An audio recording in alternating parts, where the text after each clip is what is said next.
Здравствуйте. В эфире рубрика «Чрезвычайные происшествия», в студии Юрий Осипов. 57-летний житель Алданского района осужден за убийство по неосторожности. Об этом сообщает прокуратура Якутии. В октябре прошлого года пьяный мужчина во время ссоры ударил потерпевшего табуретом по голове. В результате мужчина скончался в больнице. Подсудимого же приговорили к 8 годам лишения свободы с отбыванием наказания в исправительной колонии строгого режима. Мужчина признан виновным в мошенничестве в Чурапчинском районе республики. Об этом сообщает региональная прокуратура.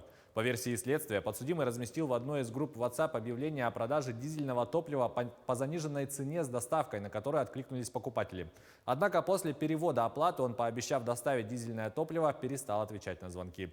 Отмечается, что в ходе судебного заседания подсудимый вину в совершении преступления признал полностью. В содеянном раскаялся и полностью возместил причиненный гражданам ущерб.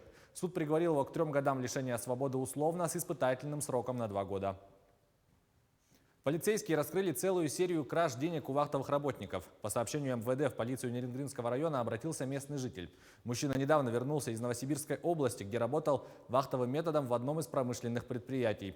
По возвращению домой он обнаружил пропажу 160 тысяч рублей из банковского счета. Оперативники выяснили, что перед возвращением в республику потерпевший познакомился в аэропорту с 36-летним мужчиной. Тот пригласил его в гости, и новые знакомые отправились отмечать окончание вахтового сезона в село, расположенное за 100 километров от Новосибирска. Полицейские установили, что именно случайный знакомый является причастным к пропаже денег.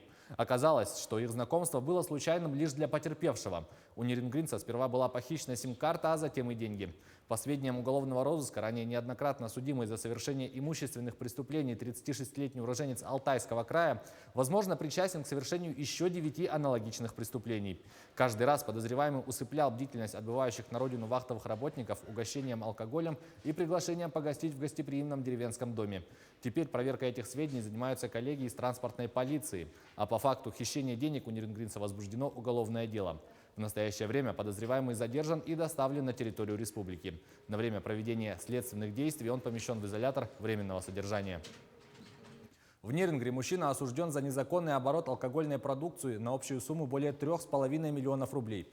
По информации прокуратуры Якутии, подсудимый приобрел с целью сбыта около 15,5 тысяч бутылок контрафактного алкоголя, который хранил для последующей реализации в своем гараже. В последующем алкоголь изъят правоохранительными органами в ходе оперативно-розыскных мероприятий. По результатам рассмотрения уголовного дела с учетом позиции государственного обвинителя, суд приговорил подсудимого к наказанию в виде штрафа в размере 400 тысяч рублей. В Якутии по горячим следам задержан подозреваемый в разбое. По информации МВД, около 3 часов ночи супружеская пара, проживающая в Якутске, услышала звуки автосигнализации. Они выбежали во двор и увидели разбитое окно своей машины и незнакомого мужчину, который находился внутри салона. В руках злоумышленник держал кошелек, непредусмотрительно оставленный потерпевшими. Увидев подоспевших владельцев машины, злоумышленник, угрожая ножом, скрылся с места происшествия.